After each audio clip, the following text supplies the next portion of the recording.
selamat datang lagi di sesi kedua dengan topik yang sama, yaitu penyesuaian. Tanpa babi bu lagi, yuk kita mulai. Oke, ready, let's go!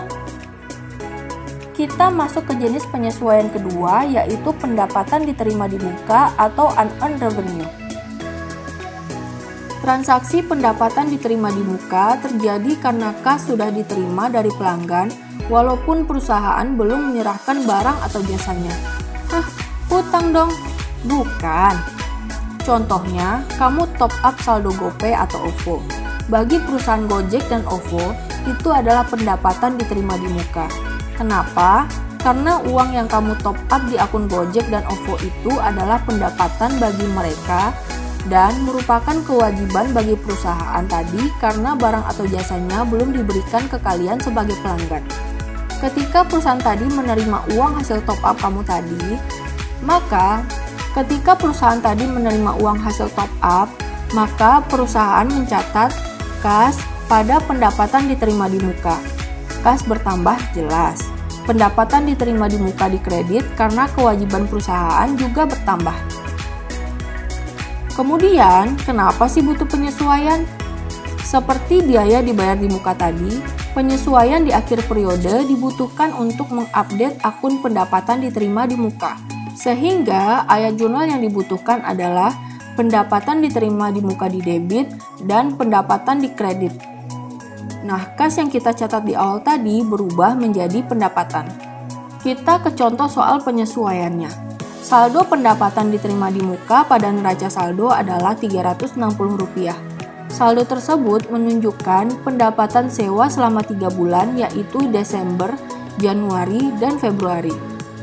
Berarti tanggal 31 Desember, pendapatan untuk sewa sudah diterima, yaitu sebesar 120.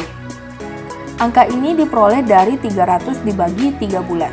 Nah, untuk mencatat pendapatan yang sudah diterima, maka ayat jurnal penyesuaiannya adalah pendapatan sewa diterima di muka pada pendapatan sewa sebesar 120.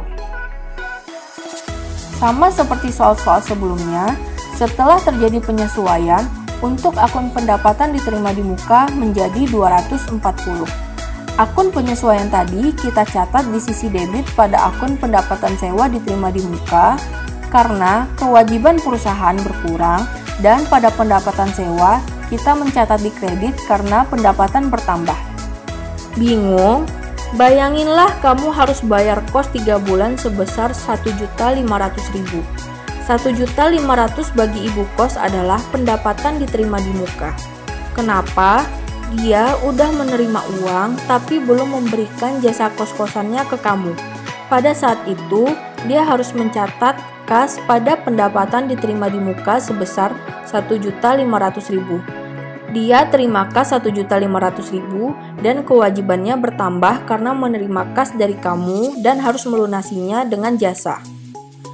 Kemudian 1 bulan berlalu, ibu kos harus mencatat penyesuaian karena kamu sudah menerima jasa kamar kos selama 1 bulan. Kewajibannya jadi berkurang. Karena kewajiban berkurang, dia mencatat pendapatan diterima di muka pada debit sebesar Rp500.000 dan mencatat pendapatan sewa sebesar Rp500.000. Gimana? Paham kan? Nah, ini catatan penting untuk pendapatan diterima di muka. Catat ya. Berikutnya ada yang namanya accrued revenue. Seperti yang saya bilang di video sesi 1 tadi, agak aneh rasanya untuk menerjemahkan accrued revenue ke bahasa Indonesia. Saya ulangi ya, accrued artinya masih harus diterima atau dibayar. Masih harus diterima untuk accrued revenue dan masih harus dibayar untuk accrued expense. Kalau kita lihat di laporan keuangan, kita nggak akan nemu akun accrued ini. Dia nggak sama dengan biaya dibayar di muka dan pendapatan diterima di muka. Penasaran kan? Yuk kita langsung bahas saja. Yang ketiga, accrued revenue. Transaksi accrued revenue ini terjadi ketika pendapatan udah diterima tapi belum dicatat. Karena belum dicatat inilah di jurnal umum, buku besar, dan neraca saldo belum ada akunnya. Makanya dibutuhkan penyesuaian. Penyesuaian dibuat untuk mengakui accrued revenue itu sendiri karena sebelumnya belum dicatat. Sehingga ayat jurnal penyesuaiannya adalah piutang pada pendapatan. Loh, kok bisa? Jadi gini, beberapa pendapatan dicatat hanya pada saat kas diterima. Loh, bertentangan dong dengan accrual basis yang tadi sesuai dengan prinsip akuntansi berterima umum. Tahan, slow. Contohnya kayak AgriSolutions ini nih. AgriSolutions menandatangani kontrak dengan PT Sukamaju. Kontrak tersebut berisikan pernyataan bahwa jasa tersebut akan dibebankan ke PT Sukamaju pada tanggal 15 setiap bulannya dengan harga Rp20 per jam. Nah, pada tanggal 31 Desember, ternyata AgriSolutions sudah memberikan jasa atau memenuhi kewajibannya pada PT Sukamaju sebanyak 25 jam. Saat itulah si AgriSolutions harus mencatat penyesuaian atas 25 jam yang sudah dia berikan.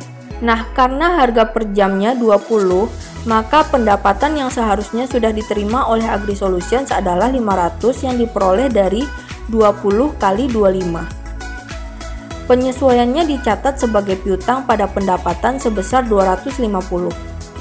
Loh, kok bisa?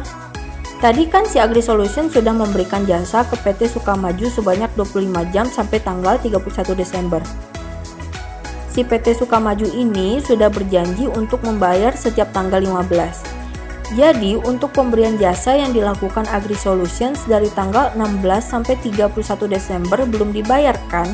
Nah, karena si AgriSolutions mau tutup buku di bulan Desember, makanya dia lakukan penyesuaian.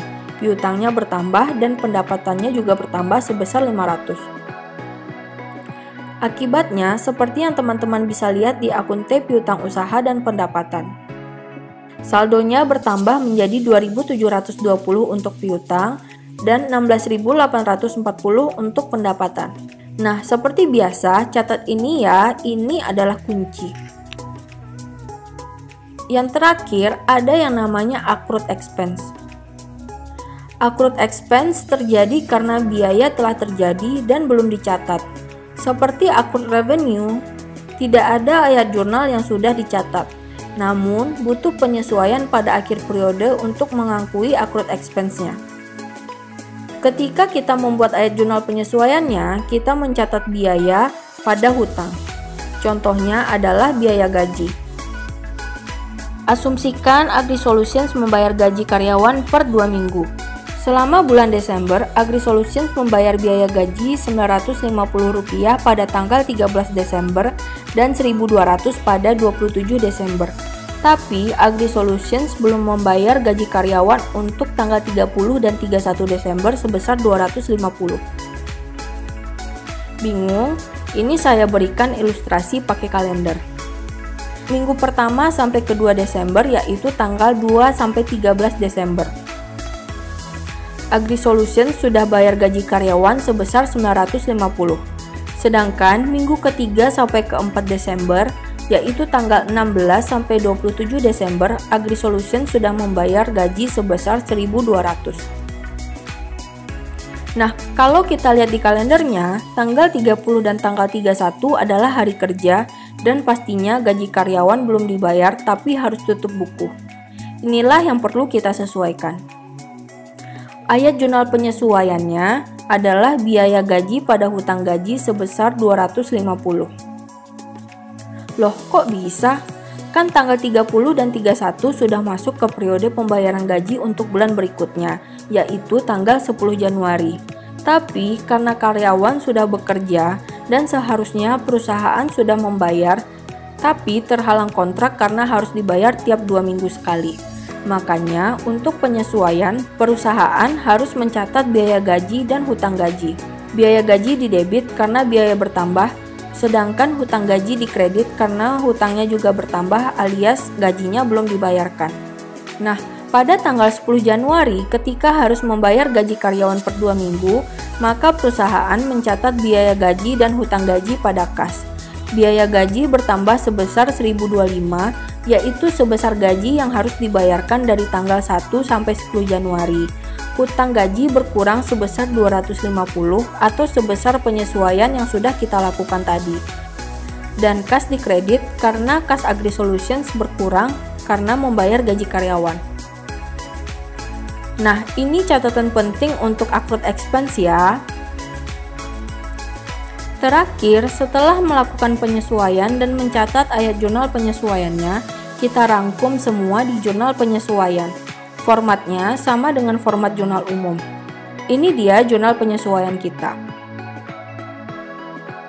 Oke, sampai di sini dulu pertemuan online kita kali ini. Terima kasih sudah menonton dan jangan lupa like and subscribe ya. Bye!